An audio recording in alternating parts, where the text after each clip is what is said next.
윤석열 대통령이 아랍에미리트에 도착해 국빈 방문 일정을 시작했습니다. 윤 대통령은 경제에 초점을 맞춘 외교 성과에 집중하겠다는 의지인데요. 네, 그 외 정치권 이슈까지 두 분과 함께 짚어보겠습니다. 이상곤 대구한의대 특임교수, 윤재관 더불어민주당 정책위 부의장 나와 계십니다. 안녕하세요. 어서 오십시오. 안녕하세요. 네. 윤 대통령이 오늘 무함마드 아랍에미리트 대통령과 정상회담을 합니다.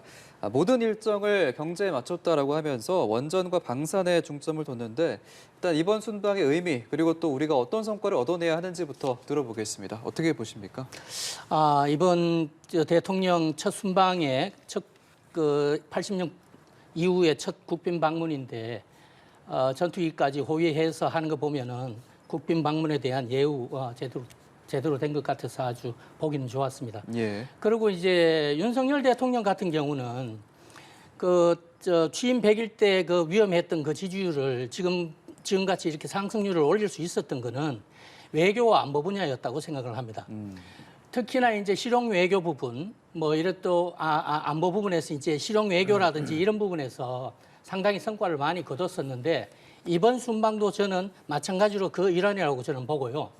지난 동남아 순방 때는 한반도 주변 열강들하고 해서 이제 열강들과의 관계 부분에 이제 집중을 했다면 이번 UAE와 스위스 다보스 포럼 순방 같은 경우는 이제 경제, 비즈니스, 실용 외교에 이제 중점이 둘 거라고 보고 UAE하고는 어차피 이제 지난번 빈살만 왕세자하고 한국에서 벌써 이제 그렇게 40조 원에 가까운 그런 MOU도 체결하고 이랬던 부분과 마찬가지로 UAE에서도 저는 제2의 중동붐의 계기가 될 수 있지 않을까 이렇게 생각을 하고 스위스 다보스 포럼 같은 경우에는 UAE를 거쳐서 가면 어차피 유럽에서 열리는 유럽의 다보스 포럼은 각국의 유럽의 이제 정상들도 많이 참석을 하니까 거기에서는 아무래도 저희 방산 이 부분에 대해서 지난번 폴란드의 우리 방위산업 우리 전차라든지 우리 국산 경공격기라든지 이런 걸 수출했던 20조 원대나 저희들이 수출하지 않았습니까? 그런 부분하고 그다음에 부산 엑스포 유치 이 부분이 좀 집중될 것 같고 또 저는 좀 눈여겨봐야 될 부분이 젤렌스키 대통령이 우크라이나의 젤렌스키 대통령이 이번에 다보스 포럼에 처음으로 참석을 해요.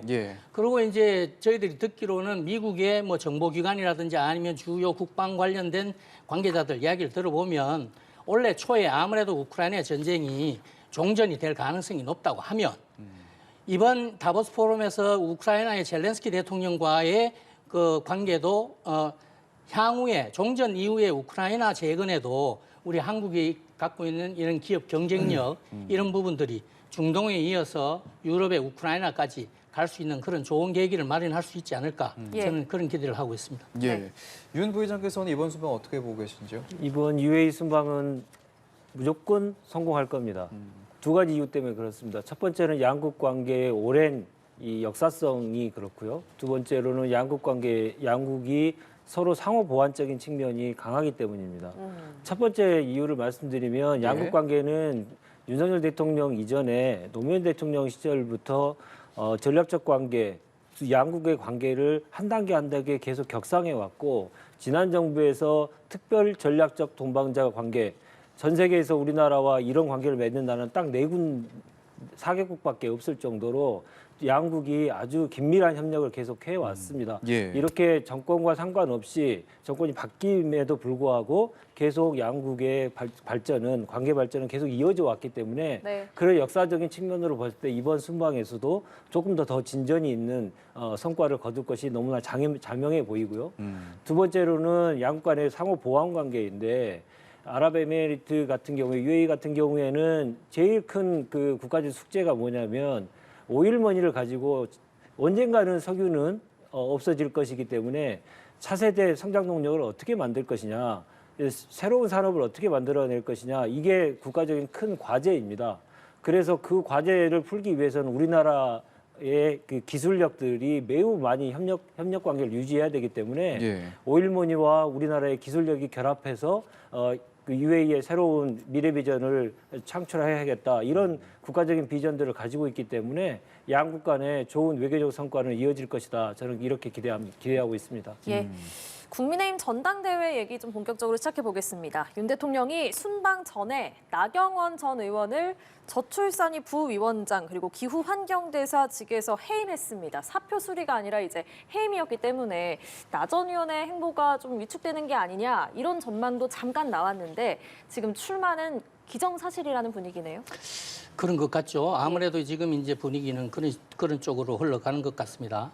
처음에 봤을 때는 저출산 부위원장이라든지 아니면 기후대사직을 가지고 있으면서 당 대표를 저울질하는 것 듯한 그런 모습을 보였는데 예. 이제는 그게 그 저울질하던 그런 부분들이 나름대로 이제 그 장제원 의원이라든지 김장연대 쪽에서의 그런 그 견제를 또 집중적으로 받으면서 네. 본인이 스스로 이제 그런 쪽으로 이제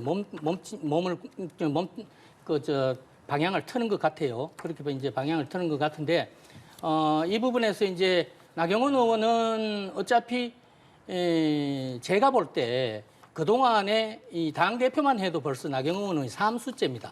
실질적으로 이제 당대표에 도전을 하려고 하는 거는 그 정도인데 본인 스스로 갖고 있는 나름대로 당 운영에 대한 구상이라든지 그런 게 있었다고 하더라도 예. 너무 지금까지 이렇게 보면 동료 의원들한테는 너무 자리를 탐한다 내지는 뭐 그런 부분에 대한 인식들이 좀 많았습니다. 많았고 이러다 보니까 이제 그런 미운 털이 조금 있긴 있었는데 본인이 워낙 경쟁력이 있어요. 나경원 의원이 갖고 있는 기본적인 경쟁력이 늘 그 나오던 게 이제 여론조사 지지율을 보면 네. 일반 여론조사 지지율에서도 뭐 만만치 않을 뿐더러 당에서 당원들을 중심으로 한 여론조사를 해도 상당히 항상 1위를 하고 이렇게 높게 나오기 때문에 예. 이 당대표에서는 본인 스스로가 경쟁력을 갖고 있다고 생각을 해서 지금 이제 준비를 하고 있는 것일 테고 그다음에 저는 이렇게 해서 출마를 하게 된다고 하면 김장연대나 뿐만 아니고 다른 어떤 후보들보다도 상당히 경쟁력은 높을 거라고 봐요. 높을 거라고 보고 그리고 이제 지금 이번 당대표 경선 룰 같은 경우는 이제 결선 투표를 도입을 했단 말입니다. 50%가 안 되면 경선에서 어차피 결선 투표로 가서 50%가 안 되는 1, 2위가 붙게 되는데 예. 이렇게까지 가는 저는 갈 수 있을 거라고 보고 만약에 그렇게까지 가서 나경원 전 의원이 당대표가 되느냐 안 되느냐는 그때 가서 당원들이 하겠지만 저는 윤 대통령과의 윤 대통령과의 이번 선거는 어차피 지난 6.11 전당대회하고 달리 예. 이번 전당대회는 윤석열 정부의 성공을 매개로 하는 그런 전당대회란 말이죠. 지난 6.11 전당대회는 우리가 바라던 정권 교체를 위한 전당대회였다면 네. 이번 전당대회는 윤석열 정부 성공을 위한 그런 부분이기 때문에 네. 윤석열 대통령과의 관계, 그 조율도 아주 중요한 관건이 될 겁니다. 예. 나경원 전 의원의 지금의 네. 상황, 행보 어떻게 좀 시각으로 보고 계십니까? 한마디로 하면 헤어질 결심을 한 거 아니겠습니까? 마침내. 예. 네. 마침내 헤어질 결심을 하셨다. 이렇게 보는 시각이 우세한 것 같습니다. 만약에 이번에 이런 상황에서 출마를 적게 되면 정치인으로서의 미래가 보장되기 어렵고 사실상 그 쇠락의 길로 갈 가능성이 있기 때문에 나경원 전 의원의 입장에서 보면 시체말로 고를 하지 않을 수가 없는 것이죠. 그런데 아마 여러 내상들이 분명히 있을 겁니다. 그 내상을 어떻게 극복해내느냐가 문제인데 결국 제가 이 방송에서도 초반에도 말씀드렸습니다마는 정부 여당의 전당대회가 윤심으로만 포커스가 계속 맞춰져서 관전 포인트가 윤심 하나밖에 없다. 제가 그렇게 단언을 그때 한 번 한 적이 있었는데 네. 계속 3주가 지난 상황에서도 모두가 다 그것이 더욱더 짙어지는 현상은 국가적으로 보면 그리고 정치사적으로 보면 매우 불행한 일이다 라고 볼 수밖에 없고요. 나경원 전 의원의 성공 여부와 상관없이 지금의 전당대회가 윤심 경쟁으로 계속 치닫는 것은 다시 한번 제가 속한 정당이 아닙니다만은 국민에 대한 기본 예의를 위해서라도 좀 재고해 주시길 부탁드립니다. 알겠습니다. 헤어질 결심이라는 표현 써주셨는데 나경원 전 의원이 이제 말씀해주신 것처럼 물론 지지율도 높고 경쟁력도 높은데 이른바 윤심이라고 불리는 측면에서 봤을 때는 전당대회에서 아무래도 고심이 좀 많을 것 같습니다. 어떻게 보세요? 아무래도 고심을 많이 하겠죠. 예. 어차피 지금 윤심을 이제 쥐고 있다고 하는 부분들이 지금 이제 친윤계들로 돼 있고 예. 아무래도 지금 이제 당 대표 후보자 중에 김기현 의원 쪽으로 사람들이 많이 가 있고 이런 상황이다 보니까 이제 그런 현상이 벌어지긴 하는데 예. 어차피 지금도 계속 오늘도 페이스북에다가 나경원 의원은 그 장제원 의원이나 이쪽을 이야기를 하면서 이제 제2의 진박 간별사다 뭐 이런 식으로 하면서 비판을 했지 않습니까? 네. 예. 그렇게 비판을 하지만 윤 대통령에 대한 직접적인 뭐 비판이라든지 이런 부분들은 없는 거예요. 또 그렇게 할 수도 없는 것이고 제가 앞서도 말씀드렸다시피 이번 전당대회는 지난 6.11 전당대회하고 달리 윤석열 정부의 성공이라는 부분과 그다음에 내년 총선 승리를 어떤 식으로 이끌 것인가 이런 네. 부분에 이제 초점을 맞춰줘야 되는데 지금 너무 윤심 부분을 친윤계라고 하는 사람들도 좀 너무 이제 거칠게 끌고 가는 부분들이 있다. 예. 그러면서 이제 나경원 의원도 나경원 의원이라고 해서 나경원 의원이 제가 왜 거칠다고 이야기하냐면 처음에 당 대표 선거할 전당대회 룰을 정할 때도 말이죠. 실제로 전당대회 룰이라는 게 민주당도 9대1로 지금 당심을 그렇게 반영을 하고 있는 중이고 예. 지난 2021년 전당대회를 할 때도 6.11 전당대회 때도 당심을 대폭 반영해야 된다라는 당원들 요구들이 많았습니다. 그런 걸 좀 연착륙시키면서 순차적으로 갈 수가 있었는데 그런 부분도 또 괜히 유승민을 반대하는 그런 당 룰 변경 같이 그렇게 비춰졌단 말이죠. 네. 그렇게 됐죠. 요번에 이제 이 나경원 의원 파동도 이제 윤심들이 친윤계 쪽에서 너무 거칠게 이렇게 몰고 가는 그런 부분들 때문에 예. 이제 말썽이 좀 있긴 있습니다만 어차피 윤 대통령이 갖고 있는 생각은 저는 하나라고 봅니다. 어차피 이 윤석열 정부가 5년에서 성공을 해야 된다 반드시. 예. 그리고 내년 총선을 통해서 정치 교체와 그다음에 정치 개혁을 해야 된다. 이 부분에 대한 윤석열 대통령의 생각은 난 변함이 없다고 보고 이런 부분을 위해서 정부 여당의 당대표 후보들과 그다음에 당대표를 돕고 있는 여러 사람들 그리고 친윤계를 표방하는 사람들 그런 분들이 좀 윤석열 대통령의 그런 생각과 그다음에 당원들이 그런 요구를 좀 받아줬으면 좋겠다. 저는 이 생각입니다. 예. 네. 당내 갈등 이렇게 신경전이 좀 심해지니까요. 정진석 비대위원장이 나섰습니다. 앞으로 친윤, 반윤 이런 말 쓰지 말라고 했고 또 대통령을 공격하는 후보는 즉각 제재할 거다 이렇게 얘기를 했습니다. 이 발언에 대해서는 또 어떻게 보셨는지 두 분의 의견 들어보겠습니다. 먼저 이 교수께서 말씀해 주실까요? 정진석 비대위원장 같은 경우는 어차피 전당대회 관리자가 되는 거고 또 예. 전당대회가 잘 치러질 수 있을 때까지 당을 좀 안정적으로 가야 되는데 좀 전에도 제가 말씀드렸다시피 지금 너무 선거전이 지금 들어가지도 않았습니다. 원래는 다음 달 2, 3일 날 후보 등록을 하고 난 이후에 한 32일가량 선거전에 들어가야 되는데 선거전에 들어가기도 전에 후보들이 진영이 갖춰지기도 전에 지금 이제 너무 과열되는 이런 양상들을 보이고 있으니까 정진석 비대위원장이 이제 그런 경고성으로 해서 네. 발언을 한 것이고 예. 그 발언 자체가 제가 볼 때도 이런 지금 윤심팔이라든지 아니면 또 윤심에 대한 과도한 해석이라든지 이런 부분들을 좀 자제를 하고 정상적으로 정부 여당, 집권 여당의 그 위상에 맞게 좀 그렇게 가자. 이 내용인 것 같습니다. 네, 윤재관 부의장께서도 지금 말씀해 주실까요? 정확히 표현하면 대통령 그리고 대통령실이 집권 여당에 대한 이 간섭과 개입이 도를 넘어선 거 아니겠습니까? 국민들께서도 다 그 점에 대해서는 인지하고 계실 거라고 생각합니다. 예. 한마디로 따지면 이번 나경원 전 의원 사건과 관련돼서도 정리하면 반란을 제압하고 당을 완전히 접수하겠다라고 하는 대통령과 대통령실의 의지가 분명히 반영된 거 아닌가 싶습니다. 그렇게 할 만큼 대한민국의 정치개혁 앞에 얘기하셨습니다만 정치가 후퇴하고 있는 것이죠.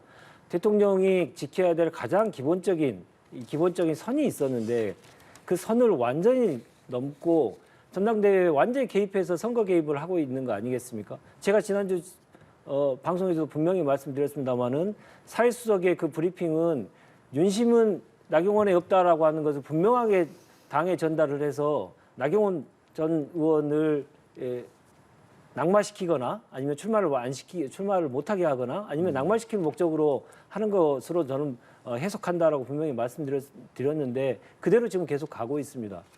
이것은 그동안 우리가 민주주의가 발전하는 과정 속에서 대통령과 여당의 관계가 정상적인 관계, 서로 튼튼한 이 보완적인 관계를 유지하기 위해서 서로들은 노력들을 많이 했는데 그러한 노력들이 이제 사라져 버리고 완전히 과거로 완전히 회귀하는 거죠. 한마디로 말하면 그냥 그 윤심 지명대회가 돼버리는 모양새처럼 돼버리고 있지 않습니까? 예. 이러한 상황은 좀 국민 한 사람으로서 개탄스럽지 않을 수가 없고요. 이런 점은 정말 다시 한번 보셔야 될 텐데 이게 윤석열 정부 출범 이후에 처음이 아니지 않습니까? 당내 이런 내용들이 작년에 있었던 이준석 대표와 관련된 이 당내 내용 때도 국민들께서 얼마나 많이 지적을 하시고 비판을 하셨습니까? 그러면 당청 간의 관계들을 잘 조율하고 이렇게 이끌어가야 될 텐데 또다시 발생했거든요.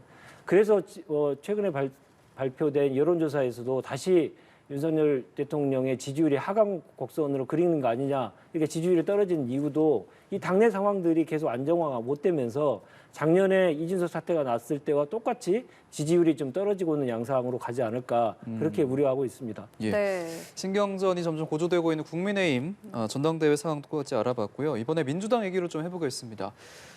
김성태 전 쌍방그룹 회장이 체포가 되면서 이제 민주당 이재명 대표와 연관성을 두고 여야의 공방이 치열한 상황입니다. 지금 양당의 의견이 굉장히 엇갈리고 있는데 이 얘기는 윤재관 부의장께 먼저 여쭤보겠습니다. 예. 네. 지금 여러 수사가 계속 이어지고 있죠. 예. 근데 그 여러 수사의 가장 큰 핵심은 계속 지금 나오지 않고 있습니다.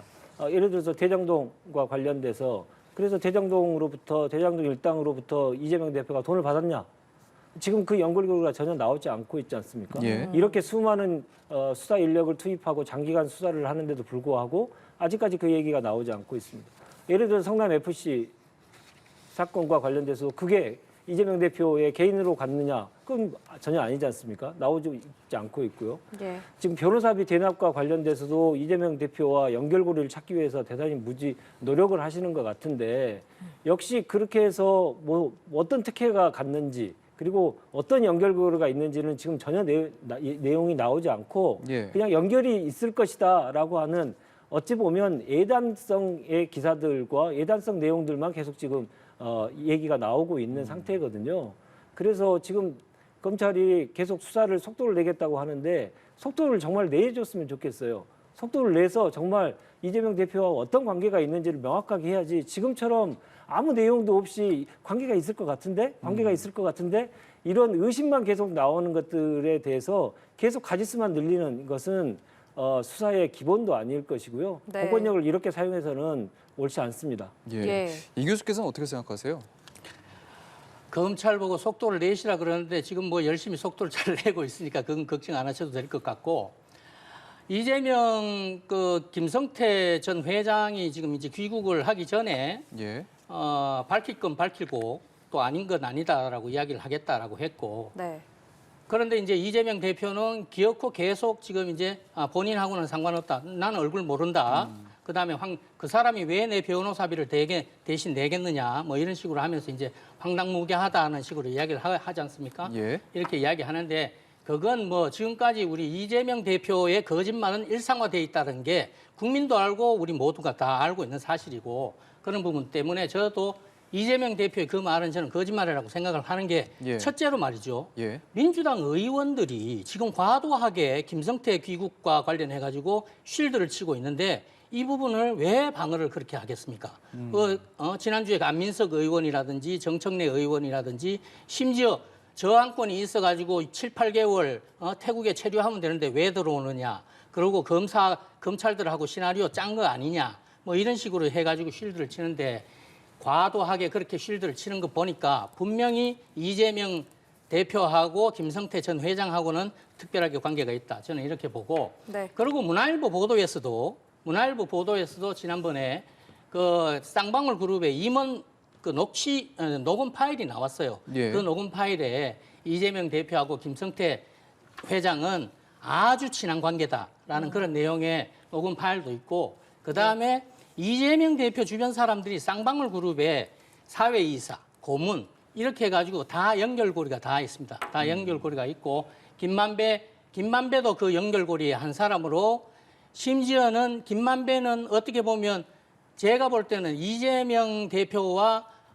김성태 회장의 그 중간에 연결을 해준 사람이 아닌가, 저는 이렇게까지도 이제 짐작을 하는데, 예. 아까 우리 윤 교수님 말씀하신 이재명 대표 관련된 수사는, 성남FC는 제가 누차 말씀드리지만 제3자 뇌물죄는 똑 떨어진다는 게 민주당의 조홍천 의원 같은 사람들도 이야기하고 있는 부분이고, 이번에 검찰 조사 과정에서 검찰에서 내놨던 네이버 문건, 그 네이버 문건이 어떤 문건이냐면, 예. 네이버가 성남FC에 후원을 하는 것은 불법이니까 우회로를 통해 가지고 희망살림이라는 우회로를 통해서 하라는 게 이재명 대표한테도 보고가 됐고 이재명 대표도 알고 있다. 그 내용이 네이버가 직접 작성한 문건으로 증거가 나와 있습니다. 똑 떨어진 제3자 뇌물죄에다가 네이버 문건이라는 증거까지 있기 때문에 그거는 뭐 빼도 박도 할 수 없는 사안입니다. 대장동산 지금 김성태는 그렇다 치더라도 김만배 극단적인 선택을 하고 난 이후에 지금 다시 13일부터 대장동 재판이 재개가 돼가지고 예. 김만배 입이 열리느냐 안 열리느냐, 거기에 이재명 대표의 혐의 드러날 것이고, 그 다음에는 지금 벌써 이재명 대표의 최측근 두 사람이 다 구속이 돼 있습니다.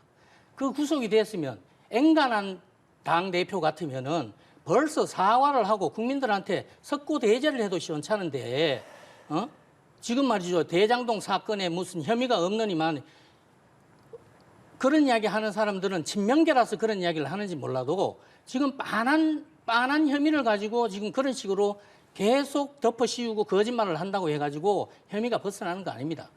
지금 이재명 대표의 혐의와 수사 과정 뭐 여러 가지 총망라해서 설명해 네. 주셨는데 반박할 부분이 있으실 것 같아요. 말씀 중에 선택적으로 얘기하셨는 것 같은데 한 가지만 좀 추가드리면 오해하시는 국민들께서 꽤 있는 것 같아서 말씀드리고 싶습니다. 김성태 회장이, 쌍방울 회장이 해외로 도피한 건 꼭 그게 이재명 대표와 무슨 연관이 있는 것처럼 계속 하는 언론 보도도 좀 있고 그런 얘기를 많이 하시는데, 예. 정확하게 말씀드리면 전 검찰 수사관 출신의 쌍방울 임원에게 수사 기밀을 유출해줘가지고 쌍방울과 관련된 수사를 기밀을 유출해줘서 김성태 회장이 해외로 도피한 겁니다. 그리고 쌍방울에는 검찰 출신이 총 10명이 근무를 하고 있다. 예. 전직 고위 간부 플러스 검찰 수사관까지 해서 10명까지 사회이사가 근무하고 있다. 그동안 계속 그렇게 해왔고, 그리고 그 과정 속에서 여러 가지 수사 관련된 내용들이 검찰과 협의를 해온 내용들이 있는 것이죠. 그러한 과정들이 있기 때문에 지금 검찰과 그 김성태 회장 간에 모종에 뭐가 있지 않을까라고 하는 것들이 신뢰를 가질 수밖에 없는 이유입니다. 도피도 검찰이 알려줘가지고 도피시켰고요. 검찰 내부에서 알려줘가지고 도피시켰고, 검찰에 있었던 고위직 간부들이 김성태 회장 밑으로 쌍방울의 임직원으로 계속 지금 근무하고 있다는 거 아닙니까? 10명이나 근무하고 있다는 거 아닙니까? 예. 그런 내용들은 다 얘기를 하지 않고 어떻게 이재명 대표와의 연결고리, 이화영 전 평화부지사인 것 같은데요. 그 하나를 가지고 계속 연결고리를 더 부풀리고 계시는데, 이런 선택적인 언급하시는 건 좀 자제해 주시는 게 좋지 않을까 싶고, 종합적으로 판단하실 필요가 있어서 이 문제에 대해서 분명한 사실관계를 말씀드립니다. 예. 이재명 대표는 민생 이슈에 매진을 해서 사법 리스크를 돌파하겠다는 입장입니다. 이 부분 출구 전략이 될 수 있다고 보십니까? 민생을 돌보지 않은 정당이 어떻게 국민들로부터 사랑을 받겠습니까? 어떤 상황이든 민생을 위해 민생의 돌파구를 찾기 위해서 노력하는 것은 너무나 정당으로서, 그리고 수권 정당으로 가기 위한 제1야당으로서 해야 될 당연한 책무인 것이고요. 예. 그 책무마저도 방탄이니 다른 것을 덮기 위한 얘기로 얘기하시는 것은 좀 과한 얘기가 아니신가 싶고요. 지금의 민생이 얼마나 어렵습니까? 지금 최근에 지금 30조 긴급 민생 프로젝트를 발표를 하셨는데 그 내용들이 대부분 지금 매우 어려워져 가고 있는 국민들의 그 이자 부담이라든가 지금 생계 위협이라든가 이런 문제에 대해서 정치권이 빠르게 대응하기 위한 신속 대응팀도 만들고 이런 것들은 정당이 분명히 해야 되는 것이죠. 오히려 이것은 민주당이 시작을 했던 국민의힘에서 시작했던 양당이 경쟁적으로 이러한 국민을 위해서 정책 경쟁을 해서 국민들의 삶을 조금이라도 더 개선시키게 하는 것이 당연히 해야 될 책무라고 생각합니다. 이것을 가지고 사법 리스크를 해지하기 위한 내용이다. 이렇게 하시는 것은 정당의 존립 근거 자체를 부정하시는 거기 때문에 정치가 그렇게 가서는 안 된다고 모두가 생각하시는 것처럼 더 열심히 그 일을 하라고 체근하시는 것이 더욱더 국가를 위해서 좋은 일이다. 이렇게 말씀드리고 싶습니다. 네. 예. 마지막으로 이재명 대표가 또 다른 전략으로 내세운 게 영수회담 이 부분인데 짧게 혹시 어떻게 예상하시는지 가능할 거라고 보시는지 대답 들어보겠습니다. 저는 뭐 이건 쉽지 않을 거라고 보고요. 네. 어차피 지금 이제 쏟아지고 있는 이재명 대표의 혐의 이런 부분들 때문에 민주당 내부에도 시끄럽고 민주당 내부에서도 지금 이재명 대표의 사법 리스크가 블랙홀이다. 그다음에 방탄 이 프레임 때문에 지금 민주당이 심지어는 탈당 요구까지 또 했지 않습니까? 예. 탈당 요구도까지도 했고 이런 상황이니까 민주당에서 우선 이재명 대표부터 정리를 해야 될 겁니다. 아마. 예, 그렇게 정리를 하고 난 이유가 돼야 영수회담이 가능할까라든지 그렇게 예. 생각합니다. 예, 이 알겠습니다. 점에 대해서 제가 잠깐 네, 한마디만 짧게요. 잠깐만 짧게 말씀드리고 예. 싶습니다. 영수회담을 하자는 이유는 국가의 최고 지도자로서의 면모를 보이시라는 얘기입니다. 지금 대통령의 모습은 계속 누군가와 싸우고 있습니다. 언론과도 싸우고요. 여당 내에서도 싸우고요. 국민과도 싸우고 계속 싸우는 모습이거든요. 국가 최고 지도자 대통령은 화합하고 통합하는 모습을 보이시는 게 국가를 위해서 좋은 것이고 자꾸 대통령이 전면에 나서서 싸움을 계속 하시는 모습은 누구를 위해서도 좋은 일이 아닙니다. 예, 이 말씀 꼭 좀 드리고 싶습니다. 네, 알겠습니다. 이상곤 대구한의대 특임교수, 윤재관 더불어민주당 정책위 부의장과 함께했습니다. 고맙습니다. 고맙습니다.